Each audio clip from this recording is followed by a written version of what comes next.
Perkenalkan, saya Indra. Saya akan bacakan latar belakang sengketa. Sengketa tanah terjadi karena konflik kepentingan atas tanah dan sulit dihindari di zaman sekarang. Hal ini menuntut perbaikan dalam penataan, penggunaan tanah, serta kepastian hukum agar masyarakat sejahtera.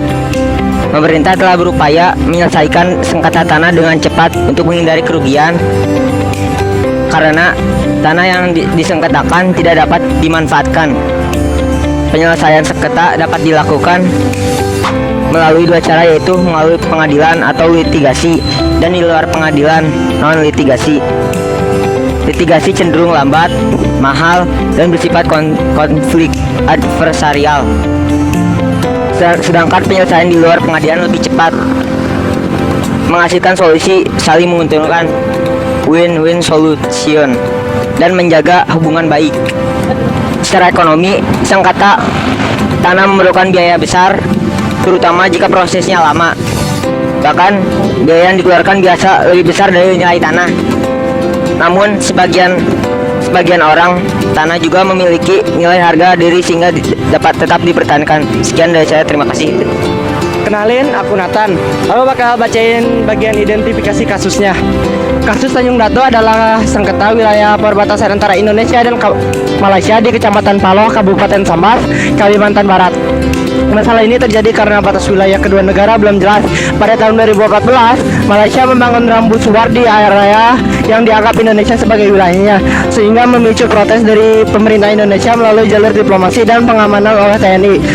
Setelah dilakukan perundingan, Malaysia akhirnya mencabut rambu tersebut. Kasus ini berdampak pada meningkatnya ketegangan hubungan kedua negara serta memperketat pengawasan perbatasan. Kesimpulannya, sengketa ini menunjukkan pentingnya kejelasan batas wilayah dan penyelesaian konflik secara damai melalui diplomasi. Saya Risto, saya akan membacakan tentang akar permasalahan dan kepentingan di balik sengketa-sengketa ini. Yang pertama, kita akan bahas dulu akar permasalahannya. Perbedaan dasar hukum. Masalah utama berawal dari perbedaan interpretasi terhadap dokumen warisan kolonial yang membagi wilayah tersebut sebelum kedua negara merdeka. Yang sebenarnya ada dua, yaitu Traktat London 1824 dan Konvensi London 1891. Nah, Indonesia merujuk pada perjanjian antara Belanda dan Inggris tahun 1891 yang menyatakan bahwa batas wilayah mengikuti garis pemisah air atau bisa disebut watershed atau punggung gunung di Tanjung Datuk. Nah, sedangkan di peta Malaysia tahun 1979, Malaysia mengeluarkan peta baru secara sepihak yang memasukkan wilayah Tanjung Pinang. Tentu ini tidak sesuai dengan UNCLOS 1982 karena tidak ada titik jelas pada koordinasi yang ada di Tanjung Pinang. Nah, kita lanjut ke kepentingan di balik sengketa ini. Sebenarnya sengketa ini bukan sekadar berebut lahan kosong, tapi ada nilai strategis yang besar di dalam Tanjung Pinang itu. Yang pertama, A. Kepentingan ekonomi sumber daya alam. Kekayaan laut di perairan sekitar Tanjung Datuk kaya akan kehidupan perikanan. Nelayan dari kedua negara ini saling bersinggungan sebelumnya. Wilayah tersebut juga diyakini memiliki cadangan minyak dalam skala besar, dan wilayah tersebut memiliki gas di landasan kontinennya yang menguasai Tanjung Datuk, berarti menguasai perikanan dan gas bumi dan tambang batu bara. Nah, berarti ini kesimpulannya, jika mereka berebut Tanjung Datuk, sama saja mereka memperebutkan hal eksklusif dari dalam Tanjung Datuk tersebut. Yang poin B, ada kepentingan kedaulatan politik dan harga diri bangsa. Bagi kedua negara, sejengkal tanah ini adalah simbol kedaulatan. Kehilangan wilayah ini bisa dianggap negara sebagai keamanan yang rentan. Sengketa ini juga bisa jadi perbatasan titik lain seperti blok Amblatat dan perbatasan darat lainnya yang ada di Kalimantan. Nah, kita lanjut ke poin 3, C. Kepentingan, pertahanan, dan keamanan.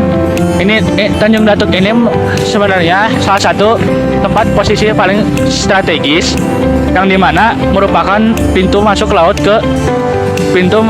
ke laut Natuna Utara atau laut Tiongkok Selatan. Secara militer, menguasai titik ini penting untuk lalu lintas kapal yang bisa dideteksi oleh TNI. Sekian dari saya. Materi selanjutnya akan dibacakan oleh anggota selanjutnya. Halo semua, saya Tubagus Iqbal. Hari ini saya akan menjelaskan bagaimana Indonesia menjaga wilayah Tanjung Datuk Sambas melalui pendekatan yang cerdas dan diplomatis. Ada 4 langkah utama yang diambil pemerintah kita. Yang pertama, negosiasi bilateral, diplomasi. Langkah pertama adalah diplomasi melalui Joint Boundary Committee Indonesia dan Malaysia. Terus berunding untuk menyamakan persepsi soal titik batas. Jadi sengketa diselesaikan di meja perundingan, bukan dengan konflik. 2. Prinsip penyelesaian damai. Kedua, kita mengutamakan prinsip damai. Indonesia patuh dalam hukum internasional untuk menghindari konfrontasi fisik. Kita ingin menunjukkan bahwa masalah perbatasan bisa diselesaikan tanpa harus mengorbankan stabilitas dan kawasan. Ketiga, pembangunan effective occupation. Ketiga, yang paling krusial adalah pembangunan infrastruktur dengan membangun PLBN. Tanjung Datuk, kita menjalankan prinsip effective occupation. Kita menunjukkan secara nyata bahwa negara hadir dan mengelola wilayah tersebut sepenuhnya. Pendekatan hukum. Keempat, pendekatan hukum internasional. Terakhir, jika negosiasi menemui jalan buntu, Indonesia siap menempuh jalur hukum internasional atau arbitras. Kita belajar dari pengalaman masa lalu untuk memastikan posisi hukum kita jauh lebih kuat. Materi selanjutnya akan dibacakan oleh anggota selanjutnya. Perkenalkan, nama saya Reno Alvara Khairi dari kelas 8C akan menjelaskan tentang dampak domestik Indonesia dan hubungan luar negeri. Yang pertama ada ekonomi. Jadi pertumbuhan melalui investasi asing (FDI) dan pembukaan lapangan kerja, namun industri lokal terancam oleh serbuan produk impor murah. Yang kedua ada sosial budaya. Masyarakat cenderung menjadi lebih konsumtif karena akses barang luar negeri yang makin murah. Yang ketiga, keamanan dan stabilitas ekonomi nasional rentan terganggu oleh konflik internasional yang menghambat jalur perdagangan global. Sekarang, dampak hubungan luar negeri. Diplomasi. Indonesia memperkuat eksistensi di kancah global melalui peran aktif di ASEAN, PBB, dan G20, serta kunjungan strategis ke wilayah seperti Turki. Prinsip politik. Konsisten menjalankan politik bebas aktif, menjalin kerjasama multidimensi, pertahanan pendidikan ekonomi, tanpa memihak blok manapun. Dan yang terakhir ada tantangan.